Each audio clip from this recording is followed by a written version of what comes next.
हाथों पैरों का सुन्न हो जाना बहुत ही एक तकलीफ़देह अमल है। हम परेशान हो जाते हैं कि ना जाने हमें कौन-सी ऐसी बीमारी लाहक हो गई है जिसकी वजह से हम चल फिर नहीं पा रहे होते। कुछ लोग समझते हैं हम पैरालाइज़ हो गए हैं। पैरालाइज़ होना बिल्कुल एक मर जाने के बराबर है।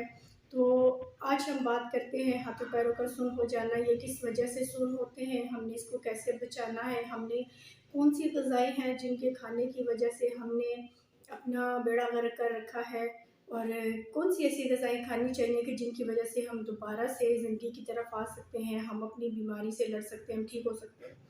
तो अस्सलाम वालेकुम, मैं नादिया शिराज़ आपकी खिदमत में हाज़िर आज नए मौज़ू के साथ, नए टॉपिक के साथ। जैसा कि आप जानते हैं कि मैं आपके लिए कोई ना कोई मालूमाती वीडियो लेके आती हूँ, बहुत ही आसान अल्फाज़ में कि जो मेरे आम बहन-भाइयों को भी समझ आ सके और मुझे इसका अच्छा रिस्पॉन्स भी आप दे रहे हैं, बहुत शुक्रिया। वो लोग जो मुझे आज पहली दफ़ा देख रहे हैं, मैं नादिया शिराज़, मेरा फैमिली व्लॉग है। मेरा नाम नादिया फैमिली व्लॉग के नाम से मेरा चैनल है। मेरे चैनल पे विज़िट करें, मेरे चैनल को सब्सक्राइब करें और बेल आइकन को दबाएँ ताकि हर मेरी नई वीडियो आप तक पहुँचे। आपको ज़रूर इसमें कोई ना कोई अपने मतलब की वीडियो मिलेगी। इसमें मैंने बहुत सारी रेमेडीज़, होम रेमेडीज़ बना रखी हैं, बता रखी हैं और बहुत सी ऐसे इलाज बता रखे हैं जो आप अपने किचन की चीज़ों से ही इस्तेमाल करके ठीक हो जाते हैं। आपको अस्पतालों में जाने की या बहुत ज़्यादा मेडिसिन लेने की ज़रूरत नहीं है। वो लोग स्पेशली जो अस्पताल को अवॉइड करते हैं, जाना पसंद नहीं करते या पैसे की तंगी की वजह से दवाई नहीं ले सकते या बहुत दूर है अस्पताल, तो आप मेरी वीडियोज़ को देखें, मेरे चैनल पे विज़िट करें, आपको ज़रूर अपने मतलब की कोई ना कोई वीडियो मिलेगी।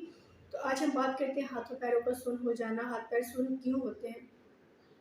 जब हमारे जिस्म में मिनरल की कमी होती है, न्यूट्रिशन की कमी होती है, ग़िज़ाइयत की कमी होती है, हम अच्छी ग़िज़ा नहीं खाते, तो हमारा जिस्म आहिस्ता-आहिस्ता कमज़ोर होना शुरू हो जाता है। या वो लोग जो जिनका काम ज़्यादातर बैठ के करने वाला काम है, कंप्यूटर वर्क है, सिलाई का काम है या कोई और इस तरह का काम है, फैक्ट्रीज़ में लोग होते हैं, ज़्यादातर बैठ के काम करते हैं, उनकी जो है रूटीन में चहलकदमी नहीं होती, तो क्या होता है खून जमना शुरू हो जाता है एक जगह पे और जिसकी वजह से हाथ पैर हमारे सुन्न होना शुरू हो जाते हैं।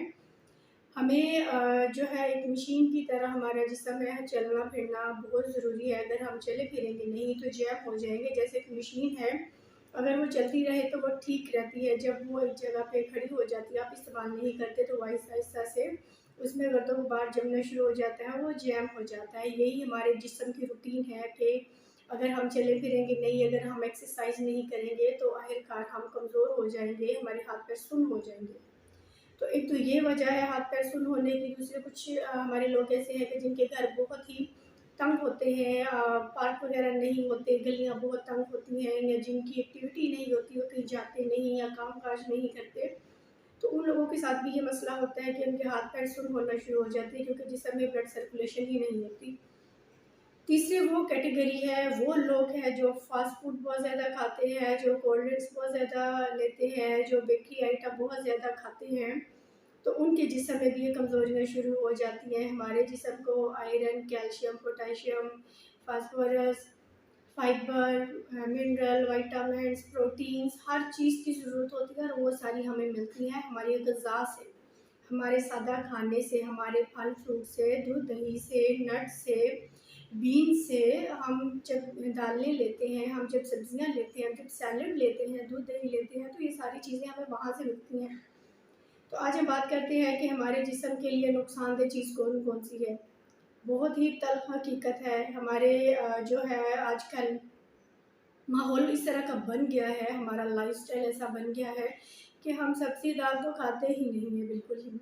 हम फ़ास्ट फूड बहुत खाते हैं, हम पिज़्ज़ा बर्गर बन चुके हैं, हम पानी के बजाय हम फ्रेश जूसेस के बजाय हम कोल्ड ड्रिंक को तरजीह देते हैं और ये ऐसी चीज़ें हैं और मिठाई हम बहुत ज़्यादा खाते हैं। तो ये ऐसी चीज़ें हैं कि जिनकी वजह से हमारा जिस्म बेडौल हो जाता है। हम शुगर, बीपी जैसे अमराज़ में, हम ALT यूरिक एसिड जैसी बीमारी में मुब्तला हो जाते हैं, हमारा जिस्म ठीक काम नहीं करता, हमारे खून की रवानगी ठीक नहीं होती, हमारा खून जमना शुरू हो जाता है, थिक हो जाता है, जल जाता है इन चीज़ों की वजह से। तो हमें ये अवॉइड करने चाहिए। ये हमारे ना सिर्फ़ मैदे को, दिल गुर्दे को, हर चीज़ को तबाह करके रख देती हैं। इसलिए हमें ये नहीं पीना चाहिए। जहाँ आप कोल्ड ड्रिंक लेते हैं, जहाँ पे आप फ़ास्ट फूड लेते हैं, आप सादा ग़िज़ा खाएँ। अब हम बात करेंगे सादा ग़िज़ा कौन-सी है। सादा ग़िज़ा रोज़ हमारे किचन में बनने वाली सब्ज़ी, प्याज़, लहसुन, अदरक, टमाटर, शिमला मिर्च, बंद गोभी, फूल गोभी, ये ऐसी चीज़ें हैं। चुकंदर है, खीरा है, अपनी रूटीन में इन चीज़ों का इस्तेमाल रखें। दिन में किसी एक दफ़ा, कोई एक दफ़ा सुबह के टाइम या दोपहर में आपको चाहिए कि आप एक सैलेड बना लें। सैलेड आप मुख्तलिफ़ सब्ज़ियों का बना सकते हैं, बहुत आसान है। आप प्याज, खीरा, टमाटर, आप बंद गोभी, आप इसमें अंडा भी बॉयल करके डाल सकते हैं। हल्की सी काली मिर्च इसके ऊपर या चाट मसाला स्प्रिंकल करके या इसमें दही ऐड करके आप इसको चाट की सूरत में खाएँ। इस सैलेड को जैसे भी खाएँ, आपको ये एक मुकम्मल पैकेज मिलेगा जो आपको दिन की रवानगी के लिए बहुत आपके लिए बेस्ट है। आप कैल्शियम लें, आप कैल्शियम में अगर आप मेडिसिन ले सकते हैं तो आपकी मर्ज़ी, अगर नहीं तो ये सब कुछ जो मेडिसिन है वो भी तो हम ये फल फ्रूट सब्जियों से ही सब कुछ लेके तो बनाते हैं आपकी आसानी के लिए। तो आप इसको नेचुरल सोर्स से लें ना, ताकि पूरी ग़िज़ाइयत आपको मिले। आप दूध लें, आप दही लें, आप बटर लें, ये वो चीज़ें हैं कि जो आपको ग़िज़ाइयत देंगी, जिनमें कैल्शियम है, फास्फोरस है, जिसमें आयरन है। ये आपके पूरे जिस्म में जो है पूरी ग़िज़ाइयत अपनी देगी। तो आप इसको ज़रूर इस्तेमाल करें। आप फ़िश खाएँ, आप चिकन खाएँ, आप गोश्त खाएँ। अल्लाह ताला ने जितनी भी चीज़ें पैदा की हैं इस तरह की, उनमें हमारे लिए ग़िज़ाइयत है। इनको एक मुनासिब मिक़दार में इस्तेमाल करें, आपको ज़रूर फ़ायदा होगा। अपने डेली रूटीन में इनको इस्तेमाल करें। पानी अच्छे से अच्छा पिएँ, जूसेस लें। अगर आप सैलेड नहीं ले सकते, अगर इतना एहतमाम नहीं कर सकते, आप इनको बॉयल करके ले लें, आप इनका सूप पी लें, आपके लिए वो भी फ़ायदेमंद है। आप इन सब्ज़ियों में इनमें से कोई 4-5 आइटम ले लें, आप उनका सूप बना के ले लें, खुद भी पिएँ, बुज़ुर्गों को भी दें, बच्चों को भी दें। वो हमारे बुज़ुर्ग जिनके दाँत नहीं है या बच्चे हैं छोटे, दाँत नहीं है या चबा नहीं सकते, आप उनको भी सूप इनका बना के दें, ताकि पूरी ग़िज़ाइयत उनके जिस्म में जाए, उनका जिस्म ठीक हो, तंदुरुस्त हो, तवाना हो। जब आप देखेंगे कि आपने ये चीज़ें इस्तेमाल की हैं, तो आप खुद ही कहेंगे कि आपके जिस्म में अफ़ाक़ा हुआ है। दूसरी बात तीसरी बात हम करेंगे कि हम अगर हमारे जिस्म में स्वेलिंग है, हमारे मसल जो हैं वो बहुत ज़्यादा स्वेल हो गए, हमें दर्द हो रही है, जिस्म में गिल्टियाँ बन गई हैं, सोजन की वजह से हम बैठ नहीं सकते, दर्द है बहुत ज़्यादा, तो पेन किलर आपको वक्ती आराम देगी और आपको आराम देने के साथ-साथ कहीं न कहीं आपके मैदे को डैमेज भी कर रही होती है। इसलिए पेन किलर से परहेज़ करें। मैंने इस पे भी एक वीडियो बना रखी है कि पेन किलर के बजाय आप कौन-सी ऐसी चीज़ें ले सकती हैं जो पेन किलर का जिस्म में काम करती हैं। नेचुरल रेमेडीज़ हैं, आप उसको ज़रूर इस्तेमाल करें। आप मेरे चैनल पे विज़िट करें, आपको इसके बारे में भी वीडियो मिलेगी। अब हम बात करते हैं कि हम क्या कर सकते हैं। आप कोई भी तेल ले लें, सरसों का ले लें, ज़ैतून का ले लें, आप उसको हल्का सा गर्म करके उसमें लौंग डाल के आप जो आपका इन्फेक्टेड एरिया है, आपके अगर बाजुओं में दर्द है, टांगों में दर्द है, टखनों में दर्द है, पिन्नियों में दर्द है, किसी भी तरह का दर्द है, कहीं पे भी गर्दन में दर्द है, कमर में दर्द है, उस एरिया की आप हल्की हाथ से मालिश करें। जब आप मालिश भी करेंगे तब भी आपको बहुत सुकून मिलेगा, आपकी स्वेलिंग कम होगी, आपका दर्द कम होगा। या आप उसके बाद टकोर कर सकते हैं, आप कोई भी टॉवल गर्म करके इस्त्री के साथ आप उस जगह पे रखें, वो आपको एक अफ़ाक़ा देगा, आपको दर्द में आराम देगा और आप चल फिर सकेंगे, आपको अच्छा लगेगा। मार्केट में बहुत सारी मसाजर मशीनें मिल जाती हैं मसाज करने के लिए, आम सैलून्स में भी यूज़ होती हैं, लोगों के घरों में भी होंगी। आप सर्च करके जो भी आपको अच्छी लगे, आप अफोर्डेबल जो आप उसको खरीद सको, आप मसाजर मशीन भी ले सकते हैं, आप हाथ से भी मसाज कर सकते हैं, आप टकोर भी करें उस एरिया का तो ठीक हो जाएगा। लेकिन फिर भी मैं आपको यही कहूँगी कि आप अपनी ग़िज़ा को ऐसा बनाएँ कि आप दर्द व तकलीफ़ों में ना पड़ें। आप देखेंगे कि पुराने वक़्तों में लोग सादा ग़िज़ा खाते थे, फल, फ्रूट, सब्ज़ियाँ खाते थे, दालें खाते थे, तो वो माशाअल्लाह तंदुरुस्त रवाना थे। आजकल के लोगों से उनकी ज़िंदगियाँ बहुत अच्छी थी, उनकी स्किन बहुत अच्छी थी, उनकी याददाश्त बहुत अच्छी थी।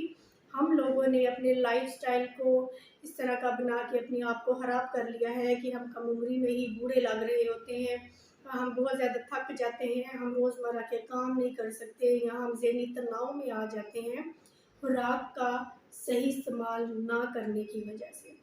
बहुत सारे बीन्स हैं, जिस तरह लाल लोबिया है, सफ़ेद लोबिया है, दालें हैं, या ड्राई फ्रूट्स हैं, ये सारी ऐसी चीज़ें हैं कि जो आपको तंदुरुस्ती देती हैं, जो आपको तवानाई देती हैं, जो आपके जिस्म में मुनासिब जो आपको एक चिकनाई चाहिए होती है, B12 चाहिए, B1 चाहिए, B8 चाहिए, आपको बी कॉम्प्लेक्स चाहिए, आपको ओमेगा 3 चाहिए, ये सब कुछ आपको बीन से और नट से मिलता है। ये आपको सब्जियों से लगी हो तो प्लीज़ मेरे चैनल को सब्सक्राइब करें, बेल आइकन को दबाएं ताकि मेरी हर वीडियो आप तक मिले। मेरी वीडियो को लाइक करें, शेयर करें और कमेंट्स में बताएं कि वीडियो कैसी लगी और मज़ीद वीडियो आप किस तरह की चाहते हैं। हमें आपके कमेंट्स का इंतज़ार रहता है ताकि हम जो आपके लिए एक मेहनत छोटी सी कर रहे हैं, हमें उसका कोई ना वसीला मिले। तो ज़रूर हमारी वीडियोस को देखें, आगे शेयर करें, लाइक करें और चैनल को सब्सक्राइब करें। मिलते हैं अगली वीडियो में नए मौजू के साथ।